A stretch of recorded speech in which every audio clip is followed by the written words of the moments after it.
I was alone in the woods, hours from home, when the fire died down and I heard a voice, but no one was there.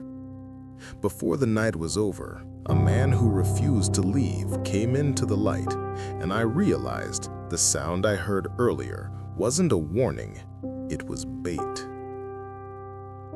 This was in 2019, when I was 21. I was spending the summer at my parents' house and impulsively decided to go camping in the vast, untracked woods in their backyard. I left at 4 p.m., found a perfect open area, set up my tent, and lit a small campfire. It was exactly the kind of cozy, perfect evening I had hoped for. But the silence was interrupted just as the sun began to set. I heard a male voice, sort of muttering or talking. It was hard to pinpoint exactly where the sound was coming from. It seemed to echo strangely. Running into someone was extremely unlikely, as there were no trails in this area. I continued hearing the voice for about 5 minutes. It seemed they weren't just passing by. I yelled out, "Hello?" But before I finished the word, the voice cut out completely. The forest went instantly silent. I felt the surge of cold dread. I called out again. Nothing. With only minutes of thin daylight left, I decided to move. I wasn't going to spend the night feeling stalked. I packed up and relocated deeper into the trees, settling on a new spot just as darkness fully descended. I built a new small fire, found a small comfort in the surrounding silence, and started making s'mores. Several hours later, the fire was beginning to die out. That's when I heard the crunch of leaves behind me, to the back left of my campsite. It was completely dark, and when I looked, the movement, I thought I rented the most isolated cabin in the country, miles from civilization. I was wrong. On the second morning, I found a handwritten note that simply said, "Sorry," attached to the railing, and I knew the isolation was about to end with a midnight visit. As an avid backpacker, I had rented an old, retired fire lookout tower, choosing the most isolated one I could find, miles into a harsh forest. After a 6-hour, grueling hike, I finally reached the summit. The view was breathtaking, but the 1950s tower was in rough shape, with no locks on the door. I set up my minimal gear and settled in. I was exhausted, but around 8:40 p.m., I heard clear footsteps ascending the winding staircase. A man in his late 40s appeared. He wasn't surprised to see me, almost like he was expecting someone. "Great place to stay a few nights, isn't it?" he said, grinning. I told him I'd booked it for 3 nights. He then told me, "Actually, I was hoping to be staying here tonight." I was instantly put off. There was nothing for miles. I lied, saying my friend was due to arrive any minute and we couldn't host him. His grin disappeared. He simply nodded and walked back down the stairs. As he left, I noticed he had no backpack, no gear. He was entirely unprepared for a multi-day hike. I didn't sleep well. When I headed down the next morning, a small piece of paper was attached to the wooden railing. It was the note, "Sorry." He had been back. He had climbed the stairs and stood outside my door while I slept, just to leave that cryptic, unnerving message.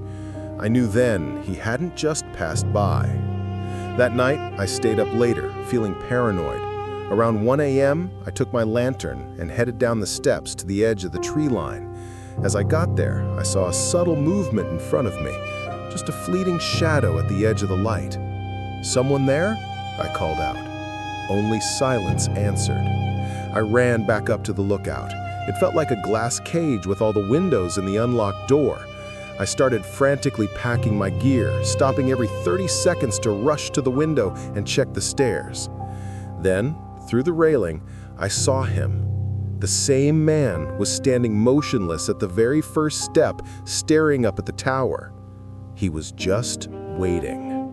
Terrified, I watched him for 2 minutes. Finally, he simply turned and walked off into the darkness, disappearing behind the walkway. I realized he wasn't just hoping to stay. He was checking to see if I was gone. I told him 3 nights.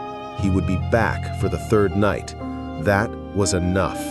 I grabbed my bag and quietly crept down the steps into the pitch-black forest below. I walked for 5 hours until the sun rose, my pocket knife open in my hand the entire time. That menacing note was the last piece of proof I needed. I had to run before his next visit. The Alaska Highway is over 1,300 miles of wilderness, and for 2 days, a black, unmarked truck was my shadow. The final stop was 11 p.m. in the pitch black, where 2 men shattered my window and proved they weren't following me by accident. I was on a 2-month solo road trip, driving the infamous, desolate Alaska Highway in my converted SUV. Because I couldn't bring a gun across the Canadian border, I felt uniquely vulnerable. The first day was fine, until I pulled into a secluded, wooded campsite just before sundown. I slept in my car and woke up feeling great. Before leaving, I took a short walk and found an adjacent campsite.